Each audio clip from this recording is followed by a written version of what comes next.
നമസ്കാരം, ഞാൻ ഡോക്ടർ കീർത്തി സുരേഷ്. നമുക്കിന്ന് പുതിയൊരു ടോപ്പിക്കിനെ പറ്റി സംസാരിക്കാം.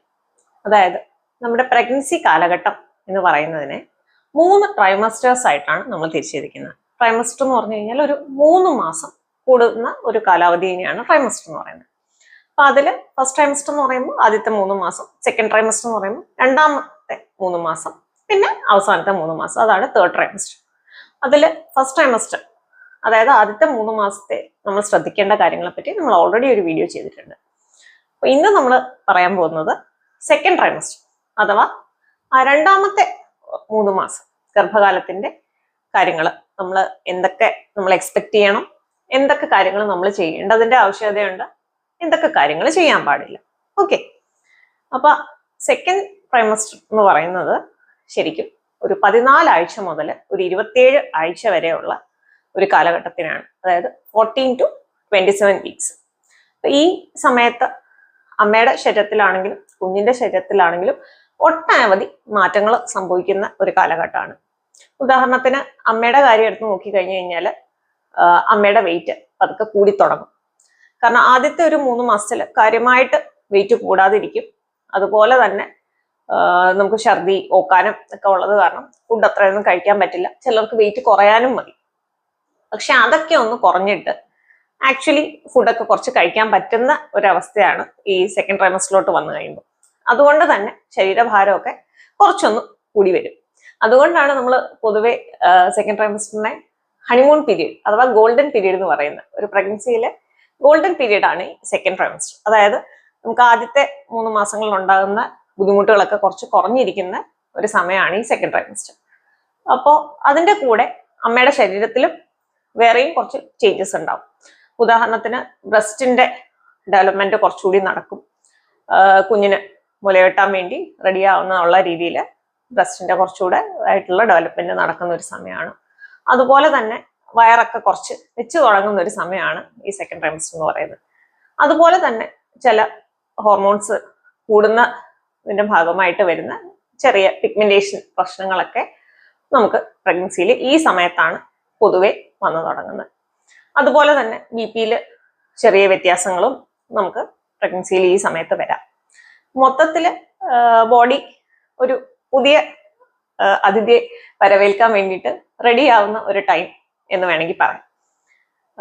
കുഞ്ഞിനും ഈ സമയത്താണ് കാര്യമായിട്ടുള്ള വളർച്ച സംഭവിക്കുന്നത്.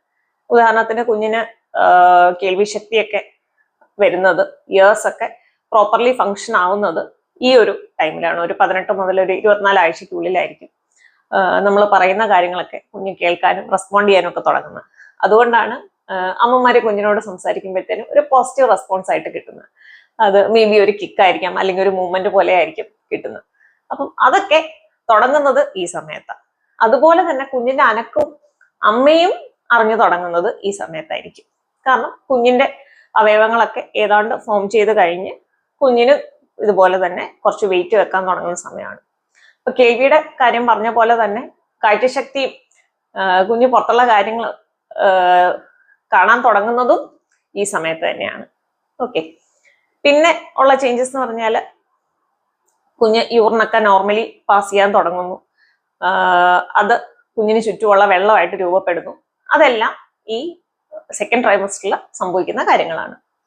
ഇനി നമുക്ക് സെക്കൻഡ് ട്രൈമസ്റ്ററിൽ എന്തൊക്കെ പ്രതീക്ഷിക്കണം? നമ്മളിപ്പോൾ ഒരു ആന്റിനേറ്റൽ ചെക്കപ്പിന് പോകുന്നു ആ സമയത്ത്. അപ്പൊ ആദ്യത്തെ 3 മാസത്തിലെ പോലെ തന്നെ 4 ആഴ്ച കൂടുമ്പോൾ നമ്മൾ തീർച്ചയായിട്ടും ഒരു ഗൈനക്കോളജിസ്റ്റിനെ ചെക്കപ്പിനായിട്ട് കാണിക്കേണ്ടതിന്റെ ആവശ്യകതയുണ്ട്. അപ്പം ഓരോ ചെക്കപ്പിലും വെയിറ്റ് നോക്കും, അതുപോലെ തന്നെ ബ്ലഡ് പ്രഷർ ചെക്ക് ചെയ്യും. അത് എല്ലാ വിസിറ്റിലും ഉള്ളതാണ്. പക്ഷെ അതല്ലാതെ കുറച്ച് കാര്യങ്ങൾ കൂടുതലായിട്ട് ഈ സെക്കൻഡ് ട്രൈമസ്റ്ററിലുണ്ട്. അതിലൊന്നെന്ന് പറഞ്ഞാൽ TD വാക്സിനേഷൻ ആണ്. ടെറ്റനസിനും എഗൻസ്റ്റ് ആയിട്ടുള്ള വാക്സിനേഷൻ TD വാക്സിനാണ് ഇപ്പൊ നമ്മൾ കൊടുക്കുന്നത്. അത് 2 ഡോസുകൾ എടുക്കും. മിനിമം 1 മാസം ഗ്യാപ്പിലാണ് 2 ഡോസ് ഇഞ്ചക്ഷനുകൾ എടുക്കേണ്ടത്. അത് പ്രഗ്നൻസിയിൽ നമുക്ക് 2 ഡോസ് റിക്വയർഡ് ആയിട്ടുള്ളത്. അത് ഈ ഒരു സമയത്താണ് പൊതുവെ എടുക്കുന്നത്. മിനിമം 1 മാസം ഗ്യാപ്പ് തമ്മിൽ വേണം, 2 ഡോസും തമ്മിൽ വേണം. അപ്പൊ അത് നടക്കുന്നത് ഈ സെക്കൻഡ് ട്രൈമസ്റ്ററിലാണ്. പിന്നെ അയൺ ടാബ്ലറ്റ്സും കാൽഷ്യം ടാബ്ലറ്റ്സും നമ്മൾ സ്റ്റാർട്ട് ചെയ്യുന്നതും ഇതേ സമയത്താണ്. അയൺ ടാബ്ലറ്റ്സിന്റെ പ്രത്യേകത എന്താണെന്ന് വെച്ച് കഴിഞ്ഞാൽ ആഹാരത്തിന് അറ്റ്ലീസ്റ്റ് ഒരു 1/2 മുതൽ 1 മണിക്കൂർ മുന്നേ കഴിച്ചാലായിരിക്കും അയൺ ടാബ്ലറ്റിന്റെ കംപ്ലീറ്റ് ഇഫക്റ്റ്, അതായത് മൊത്തം ശരീരം വലിച്ചെടുത്ത് മാക്സിമം ഇഫക്റ്റ് കിട്ടുന്നത് അയൺ ടാബ്ലറ്റ് ആഹാരത്തിന് മുന്നേ കഴിക്കുമ്പോഴാണ്. അതുപോലെ തന്നെ ശ്രദ്ധിക്കാനുള്ള ഒരു കാര്യമാണ്, അയൺ ടാബ്ലറ്റും കാൽഷ്യം ടാബ്ലറ്റും ഒരേ സമയം കഴിക്കാൻ പാടില്ല. ഇപ്പൊ അയൺ ഉച്ചയ്ക്കാണ് കഴിക്കുന്നതെങ്കിൽ കാൽഷ്യം രാവിലെ കഴിക്കും. അതുപോലെ തന്നെ തിരിച്ചു. കാൽഷ്യം ടാബ്ലറ്റ് എപ്പോഴും ആഹാരത്തിന് ശേഷമാണ് കഴിക്കേണ്ടത്. അപ്പൊ ഇതൊക്കെ നമുക്ക് അന്നേറ്റൽ ചെക്കപ്പിന് പോയിട്ട് സ്റ്റാർട്ട് ചെയ്യുന്നത് ഈ സമയത്തായിരിക്കും. ഈ 14 ആഴ്ച മുതൽ 27 ആഴ്ചക്കുള്ളിലായിരിക്കും സ്റ്റാർട്ട് ചെയ്യുന്നത്. 14 ആഴ്ചയാകുമ്പോഴത്തേന് സ്റ്റാർട്ട് ചെയ്ത് അത് നമ്മൾ പ്രഗ്നൻസി ഫുൾ നമ്മൾ കണ്ടിന്യൂ ചെയ്യേണ്ടതിന്റെ ആവശ്യകതയുണ്ട്. ഇനി പിന്നെ ഉള്ള കാര്യം എന്ന് വെച്ച് കഴിഞ്ഞാൽ സ്കാൻ. നമുക്ക് അനോമലി സ്കാനിങ് എന്ന് പറയുന്ന വളരെ പ്രധാനപ്പെട്ട സ്കാനിങ് നടക്കുന്നത് ഈ സമയത്താണ്. കാരണം കുഞ്ഞിന്റെ അവയവങ്ങളൊക്കെ ഒന്ന് ഫോം ചെയ്ത് വരാൻ നമുക്കൊരു 5 മാസം, അതായത് 20 ആഴ്ചയുടെ വളർച്ചയെങ്കിലും വേണം. എന്നാൽ മാത്രം നമുക്ക് സ്കാനിങ്ങിൽ കുഞ്ഞിന്റെ അവയവങ്ങൾ ഓരോന്നായിട്ട് നമ്മൾ ഹെഡ് ടു ഫുട്ട് നോക്കുന്ന രീതിയിൽ എന്തെങ്കിലും പ്രോബ്ലംസ് ഉണ്ടെങ്കിൽ കണ്ടുപിടിക്കുന്നത് ഈ അനോമലി സ്കാനിങ് വഴിയാണ്. അതുപോലെ തന്നെ ചില പ്രത്യേക കേസുകളിൽ, അതായത് ആദ്യത്തെ കുഞ്ഞിന് ഹാർട്ടിന് എന്തെങ്കിലും വൈകല്യം, അല്ലെങ്കിൽ അമ്മയ്ക്ക് തന്നെ ഹാർട്ടിന് എന്തെങ്കിലും വൈകല്യം, അല്ലെങ്കിൽ അമ്മ ഡയബറ്റിക് പേഷ്യന്റ് ആണ്, അല്ലെങ്കിൽ ഏജ് ഇത്തിരി കൂടുതലാണ്, 35-ന് മേളില് വയസ്സുള്ള ഗർഭിണിയാണ്, അങ്ങനെയൊക്കെയുള്ള കേസിന് കുഞ്ഞിന് ഹാർട്ടിന് വാൽവിന് പ്രശ്നങ്ങളൊക്കെ വരാനായിട്ട് സാധ്യത കൂടുതല. അപ്പം ആ ഫീറ്റൽ എക്കോ എന്ന് പറയുന്ന ടെസ്റ്റാണ് നമ്മളിത് കണ്ടുപിടിക്കാനായിട്ട് യൂസ് ചെയ്യുന്നത്. അപ്പൊ അതും ഇതുപോലെ തന്നെ 22 മുതൽ 24 ആഴ്ചക്കകത്താണ് നമ്മൾ യൂഷ്വലി ചെയ്യുന്നത്. പിന്നെ ഉള്ള കാര്യം എന്ന് വെച്ച് കഴിഞ്ഞാൽ ഈ ഷുഗർ കണ്ടുപിടിക്കാനുള്ള, അതുവരെ ഷുഗർ ഒന്നും ഇല്ലാത്ത ആൾക്കാർക്ക് ചിലപ്പോൾ ഈ സെക്കൻഡ് ട്രൈമസ്റ്ററിൽ ആദ്യമായിട്ട് ഷുഗർ വന്നുകൂടായികയില്ല. അതിനാണ് നമ്മൾ ജസ്റ്റേഷണൽ ഡയബറ്റിസ് മെലിറ്റസ് എന്ന് പറയുന്നത്. അതായത് പ്രഗ്നൻസിയുടെ ഹോർമോൺസിന്റെ ഇഫക്റ്റ് കൊണ്ട് ഡയബറ്റിസ് വരുന്നു. അപ്പം ആ GDM കണ്ടുപിടിക്കുന്നതിന്റെ ടെസ്റ്റും ഈ സമയത്ത് തന്നെയാണ് നമ്മൾ ചെയ്യുന്നത്. അത് ഗ്ലൂക്കോസ് കുടിച്ച് നമ്മൾ ടെസ്റ്റ് ചെയ്ത് നോക്കുന്നതാണ്. അപ്പോൾ അങ്ങനെ വളരെ ഇമ്പോർട്ടൻ്റ് ആയിട്ടുള്ള ചെക്കപ്പ്, ബ്ലഡ് ടെസ്റ്റുകളായിക്കോട്ടെ, സ്കാനിങ് ആയിക്കോട്ടെ, എല്ലാം നടക്കുന്ന ഒരു സമയമാണ് ഈ സെക്കൻഡ് ട്രൈമസ്റ്റർ പീരീഡ് എന്ന് പറഞ്ഞു കഴിഞ്ഞാൽ. പിന്നെ ഈ സമയത്ത് നമ്മൾ എന്തൊക്കെ ശ്രദ്ധിക്കണം, എന്തൊക്കെ കാര്യങ്ങൾ ഒരു ഹെൽത്തി ആയിട്ടുള്ള പ്രഗ്നൻസിക്ക് വേണ്ടി, ഒരു ഹെൽത്തി ആയിട്ടുള്ള കുഞ്ഞിന് വേണ്ടി നമ്മൾ ചെയ്യണം എന്ന് ചോദിച്ചു കഴിഞ്ഞാൽ, പ്രധാനമായിട്ടും കുഞ്ഞ് വെയിറ്റ് വെക്കുന്നത് ഈ സമയത്താണ്. അപ്പോൾ നമ്മൾ പ്രധാനമായിട്ടും ഗർഭിണികളുടെ ഇത് പറയുന്നതെന്ന് വെച്ച് കഴിഞ്ഞാൽ ആഹാരം പ്രോട്ടീൻ റിച്ച് ആയിട്ടുള്ളത് കഴിക്കാനാണ്. പ്രോട്ടീൻ എന്ന് പറയുമ്പോഴത്തേനും വെജിറ്റബിൾ ആയിരിക്കാം, അല്ലെങ്കിൽ വെജിറ്റബിൾ എന്ന് പറയുമ്പോഴത്തേനും മെയിനായിട്ട് കടല, പയറ്, പരിപ്പ്, അങ്ങനത്തെ വെജിറ്റേറിയൻ അങ്ങനെ കഴിക്കാം. അല്ലെങ്കിൽ നോൺ വെജ് എന്ന് പറയുമ്പോൾ മുട്ട, ഫിഷ്, ചിക്കൻ, അങ്ങനെയുള്ള ഇതിലാണ് നമുക്ക് നോൺ വെജിറ്റേറിയൻ സോഴ്സ് പ്രോട്ടീൻ്റെ. പിന്നെ പാല്, തൈര്, ആ രീതിയിൽ. അപ്പോൾ ഇതിലെല്ലാത്തിൻ്റെയും അളവ് ആഹാരത്തിൽ കൂട്ടേണ്ട ഒരു സമയമാണ് ഈ സെക്കൻഡ് ട്രൈമസ്റ്റർ എന്ന് പറയുന്നത്. കാരണം ഈ സമയമാണ് കുഞ്ഞിന്റെ ഗ്രോത്ത് ആക്ച്വലി പ്രോപ്പർലി സ്റ്റാർട്ട് ചെയ്യുന്നത്. അപ്പൊ ആ സമയം പ്രോട്ടീൻ ആണ് ഏറ്റവും കൂടുതൽ റിക്വയർഡ് ആയിട്ടുള്ളത്. അപ്പോൾ പ്രോട്ടീൻ റിച്ച് ആയിട്ടുള്ള ഇതുപോലുള്ള ഫുഡ്, നട്ട്സ്, ഇതെല്ലാം കഴിച്ചു തുടങ്ങേണ്ട ഒരു സമയമാണ് ഈ സെക്കൻഡ് ട്രൈമസ്റ്റർ എന്ന് പറയുന്നത്.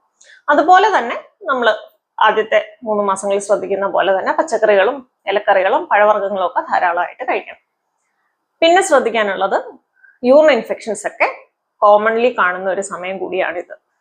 അപ്പോൾ വെള്ളം ധാരാളം കുടിക്കുക. ധാരാളം എന്ന് പറഞ്ഞാൽ 2 ലിറ്റർ വെള്ളം മസ്റ്റായിട്ട് ഡെയിലി കുടിക്കുന്നുണ്ടെന്ന് ഒരു ഗർഭിണി ഉറപ്പുവരുത്തണം.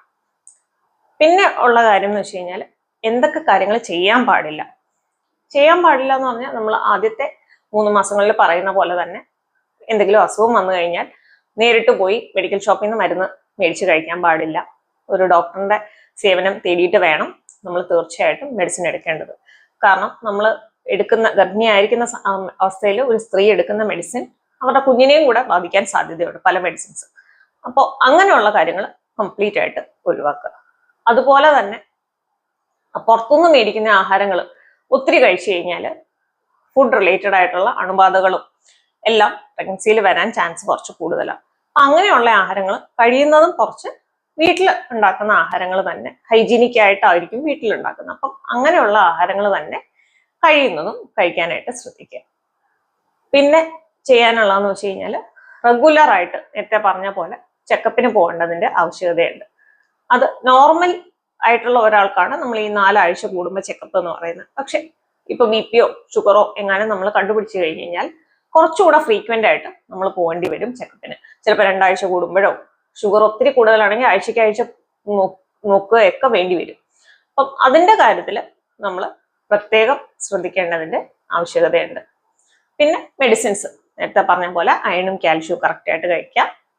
അപ്പോൾ എല്ലാവർക്കും എൻജോയബിൾ ആയിട്ടുള്ള ഒരു പീരീഡാണ് ഈ സെക്കൻഡ് ട്രൈമസ്റ്റർ എന്ന് പറഞ്ഞാൽ.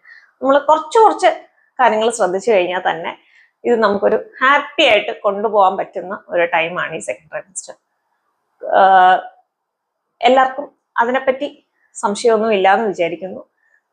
എന്തെങ്കിലും സംശയങ്ങൾ ഇനിയും ബാക്കിയുണ്ടെങ്കിൽ ഒന്ന് കമന്റ് സെക്ഷനിൽ കമന്റ് ചെയ്യുക, ഞാൻ റിപ്ലൈ തരാം. പുതിയൊരു ടോപ്പിക്കായിട്ട് കാണുന്നവരെ നന്ദി.